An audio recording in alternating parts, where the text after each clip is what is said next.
What makes mineral salt different from white salt you get in the grocery store? Yeah, that's a good question because, you know, I understand why they do processing to foods that spoil. Although I don't agree with it, I get it. But salt's a preservative. It doesn't spoil. Why are we messing with it? The natural minerals that are in salt, they strip those minerals out and sell it to other industries. So it's a money-making adventure. And then, so that it doesn't readily absorb moisture and the salt clump up, they heat treat it, making the crystals very, very hard so that when it rains, it pours. That's a slogan of one of the salt companies.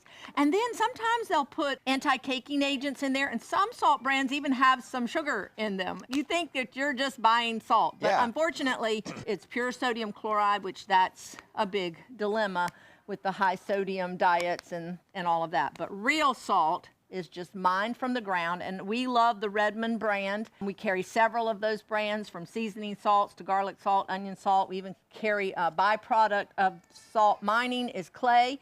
We carry bentonite clay, so we just love the Redmond line. And they also make an electrolyte mix right now called Real Light that's amazing. But you can see it has little specks of color in it, and it's slightly pink. Those are your great trace minerals. So real salt that's unrefined has trace minerals along with that sodium chloride. So that's important. It's funny, you're talking about how they strip certain things out of the salt and then they found a market for those extra products. It sounds a lot like something else that we talk about around here. With your whole grains. I mean, processed whole grains. They strip the bran and germ away, leaving the white flour, and they've found a market for the bran and germ. It's typically cattle feed, right? We're giving the cattle all of the good nutrients, leaving us people the white flour. So it's funny, it's the same story, just a different product over and over and over.